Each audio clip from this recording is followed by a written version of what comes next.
What's going on, Devoted Geeks? Welcome to Extra Tuesday. This is Dallas here, and today we have special guests Francisco and Paul from Retro Rewind Podcast doing a little review of Back to the Future, the Christmas special. It's really pretty cool. I want to encourage you guys to check it out.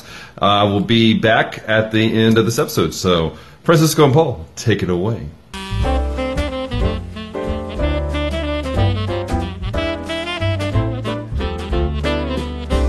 Thanks so much to Dallas and Celeste for letting us be a part of Geek Devotion's Extra Tuesday. We are the Retro Rewind Podcast, well, the main members of the Retro Rewind Podcast. I'm Francisco Ruiz, joined by Paul J. Powers. Hello. Hello. He is also known as the Master Interrupter. Yes, I am. Don't you have a... Why? For lots of reasons. But today we're going to do a mini review, give you a flavor of our show, what you can find over at retrorewindpodcast.com. You can find us discussing movies and video games that are 15 years or older. And for us doing Extra Tuesday, we're going to talk about a cartoon series that I was aware of growing up. I maybe watched one episode, but I never watched this one we're going to be discussing. We're going to be talking about Back to the Future, the cartoon series, and in particular episode. What episode is it called? What's it called, Paul? Dickens of a Christmas. Dickens of episode Christmas of season 1. Yes, because we're December right now when we're recording this. Merry early Christmas to you. Hope it's a great Advent season you're starting to have. And we're not going to do all the elements from our show, but this is sort of like the Cliff Notes. Or isn't there another thing like Cliff Notes? Mini version? No, I was about to say the director's cut. That's even longer. That's even longer. Usually. But hopefully you have fun watching this. So one thing we like to do when we do our podcast is predictions. Like before we rewatched or watched. This is actually my first time watching this episode, unlike Paul, who's seen this before. Many times. Oh, many times? Really? Yeah, I frequently watch it about almost once a year around Christmas time. Oh, that's fun. Okay. Yeah. So we give our predictions of whether before we rewatch it, if we think it's a classic, we think anyone should watch this, whether or not they've seen it before. A nostalgic, it's only worth a rewatch if you'd enjoyed it as like a kid, say. Or a tragic, we recommend no one watch this. So what were our predictions, Paul? How about you? A nostalgic. Nostalgic. Me having never seen it and not having the best memory of the cartoon in general, I rated it predicted it a tragic.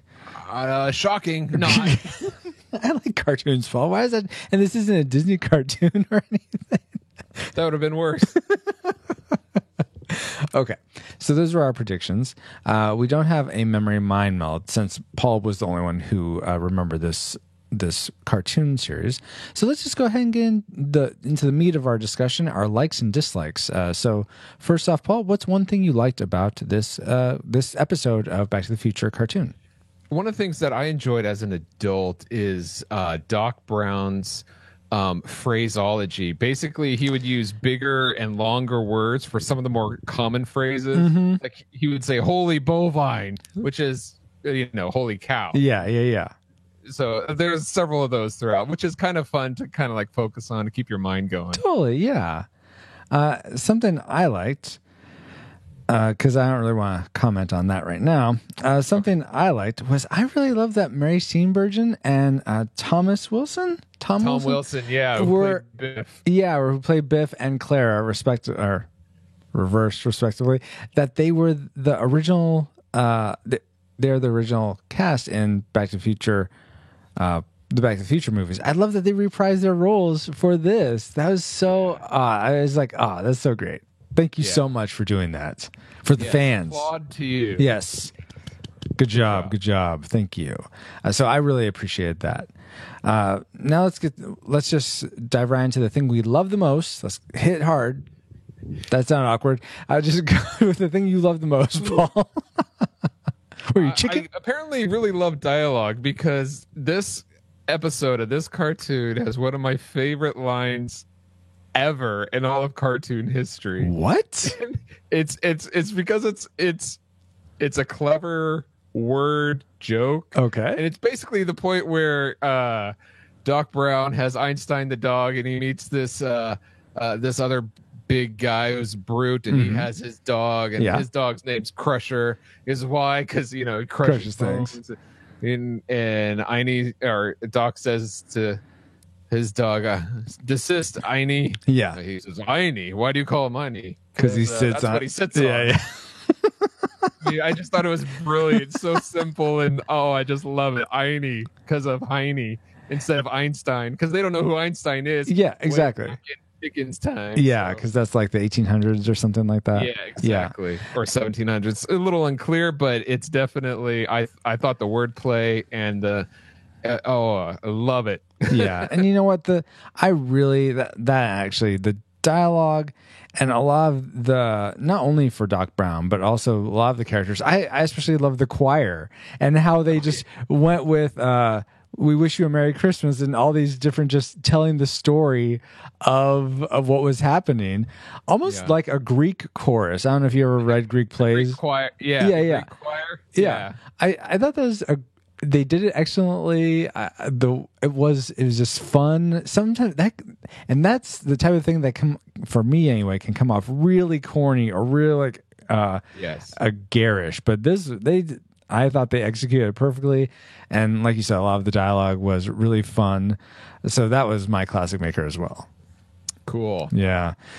We don't have any feedback because this was a quick episode. So we're just going to now go into the things we didn't like about this episode of the Back to the Future cartoon. I'll start. Something that I just did not appreciate were that dot. So this is almost the antithesis of the first thing I liked. I know Christopher Lloyd and Michael J. Fox, I know you're big time and all, but come on. We need you to voice these characters. Yeah, I will say I thought because I've seen this and I have a small appreciation more than people who haven't. I have grown to really like Dan Constant, whoever does Homer Simpson's voice does the voice of Doc Brown in the cartoon. Oh, okay, and cool. I think he does a good job. But I agree with you wholeheartedly. It's not the same. They have Christopher Lloyd at the beginning and the end of the episode in a live action feature that's bumpers, but before each and every episode of the Back to the Future. So he's in there, but he just doesn't have enough time, I guess, or whatever, to use his voice for the cartoon. I don't get it, but that's also my first dislike. Yeah. You had a couple of the originals. One of the things that I did hear about Michael J. Fox is that by the time they were making this, his Parkinson's. It wasn't. I don't know if that's one of the reasons people speculate because he hadn't come out with it by this time. They think maybe that, and his voice wasn't as youthful. There you go. You hit the nail right on the head. They were saying he doesn't sound like Marty as much as he used to. So would sound closer to Marty than whoever voiced. I mean, the guy who did Marty, he does lots of voices for lots of video games, TV show. I'm not dissing him as a voice actor in general, but he's not Marty. So Yeah, I agree. This whole series, I think, suffers because of that, because they don't have Doc and Marty. Exactly. But again, thank you so much, Tom and Mary, for reprising your roles. Exactly. And I have no idea if the boys reprise their roles because they don't talk in the movie. So no, they don't. And now let's do our tragic makers, the things we hated most about this watch of the cartoon. Go ahead, Paul. What's your? I hate people referring to this as a Christmas episode because it takes place in the summer and they escape the summer heat to go back to wintertime. It's not really a Christmas episode. That's all fake. Actually, that's not my real tragic. Oh my gosh. My real tragic maker is actually the voices. So I'll go to my fake. I'll go to my other dislike. Okay. Since you mentioned it before, I thought I'd comment on it. Got it. Okay.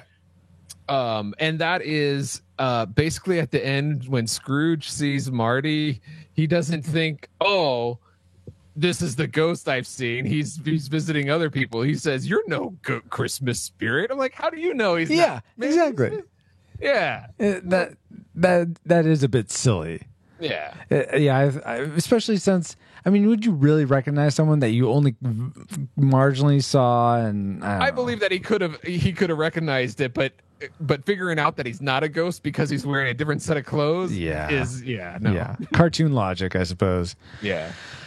Now, the thing I didn't like the most, what revolved around the character designs. I just, I don't know. They You were didn't just, like them, really? they were very interesting, and it wasn't like, I definitely felt like someone gave thought into making them, Yeah. but they were not for me. They seemed way too, Flexible and bendy. not flexible and bendy, but geometrical. That's not quite what I'm going. Sharp, angular. They're Okay. angular for the most part. And then there were some choices, like the one shopkeeper with the nose that was looked like he had a I don't know, tumor or something as a nose. I've seen that as a sort of a animation or character design trope, this sort of like weird looking nose, but I didn't get the purpose of it here. It made him look like a rat or a mole or something. Yeah, some of the character designs here are not as traditional. I will give you that. They almost kind of look like the Ralph Backins, I forget how to say his name, but with the New Adventures of Mighty Mouse Returns, that kind of thing. Like they're almost the Ren and Stimpy direction. Oh yeah. Not quite there. It's like a hybrid between the traditional Saturday morning and that. Yeah. So I can definitely see. Yeah, and it doesn't help that the overall quality of the animation and the coloring is kind of, it's, I don't know. It's TV, obviously. It's TV. It's not big budget Disney or anything like that. Yeah, So, you need to get on it, Spielberg, with your with your Amblin Entertainment. Come on, entertain me better. We need I mean, you produce Tiny Toons and Animaniacs. We need like film quality level. Now that you say that, those look great. Yeah. And I've seen them fairly recently, so Yeah. I don't know what's going on. I think it goes back to the style. Yeah, it could be that. Just the animation studio, the way they went with it, they wanted that choice, and that's fine. It's just not for me. So that's the thing I disliked the most. Okay, well, now that leaves us with our final rating. How do we rate this particular episode? And then after that, we'll say whether we think, based on watching this particular episode, would we suggest other people continue watching the rest of the cartoon? So what's your rating for this, Paul? I say nostalgic. I think if you liked it before, you'll like it again.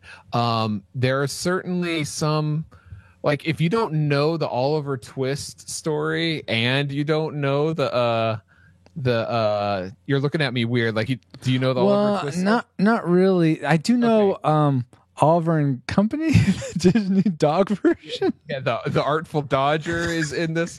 Basically, half the characters are from A Christmas Carol, and the other half of the characters that they visit are from Oliver Twist. Aren't those both Charles Dickens books, though? They're both Charles Dickens. Okay. Yeah. That's clever. Yeah. So, but if you're not very familiar, I know some people that aren't familiar with both that are like totally lost like half the show. They're like, who are these characters? I don't get it. Got it. What? Who cares? So if you're not a Back to the Future fan, this may not be for you. But yeah, I'd say that's why I say if you've seen it before, you might like it again. It's definitely not one out like, oh, you got to see this every year, like I almost do. But it's I think it's worth revisiting every now and then. Okay, I'd say I'm really like borderline nostalgic or tragic. Oh really? Yeah, it's just I don't think I'd have any compulsion to see it again. But it's hard because this was my first time. So I'm gonna say that dialogue. I was impressed. Yeah. So that really did save a lot of this. A little bonus, just like, what the heck with Marty looking at another girl? He's with Jennifer. Him and Jennifer are. It's weird because some of the cartoons they're together and others they're not, and it's like cartoon logic again. I don't know. I guess I don't know. Anyway, but I'll say I'm nostalgic. I'll go ahead and I feel like that's a fair estimate of it. And I'd say based on that, I would be interested and to give another episode a try. Not the whole series. Yeah, I don't know. It depends on if I can adjust to not Christopher Lloyd and not Michael J. Fox voicing Mario and Doc. But if I can, then I think I could enjoy it if that writing continues in that caliber. So yeah. How about you, Paul? I want to see the whole series. I haven't seen the whole series, and I do want to. based on this, yeah, I would, but it's not one that it's like the top of my list. I gotta see that. No, it's way down here.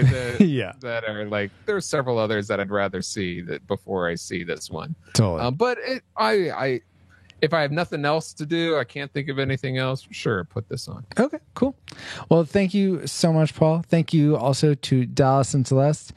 We say if you watch this as a kid, watch it's worth a watch. Probably for if you're looking for another Christmas thing to watch. Otherwise, probably skip it. Go watch. Yeah. What's the one with the elves? The little elves. Lots of them. Not Stand and Deliver. It's like.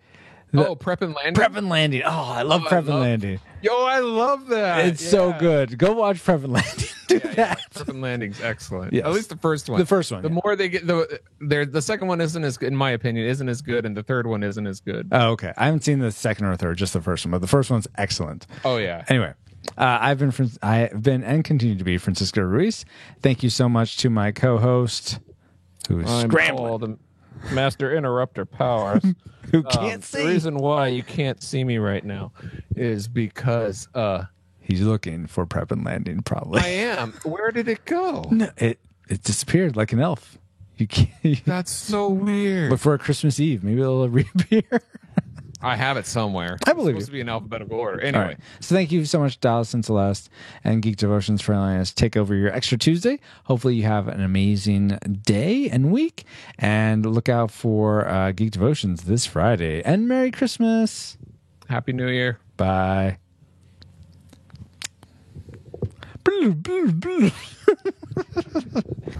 Retro Rewind Podcast, thank you so much for taking over today's show and doing a really great and really interesting review. For you devoted geeks who are interested in checking out more of Francisco and Paul, click the links down below because they lead you to their YouTube channel, their podcast, their Twitch channel, and all kinds of really great stuff for you to be connected with them on a regular basis. Don't forget to check out all of our social media. We're on Facebook, Instagram, and Twitter. Just look for Geek Devotions. And also, if you're interested in becoming a devoted Patreon geek, make sure you click the link down below. And for as little as $1 a month, you can help support the things we do here at Geek Devotions on a regular basis. So, all that being said, stay devoted, peace, and love.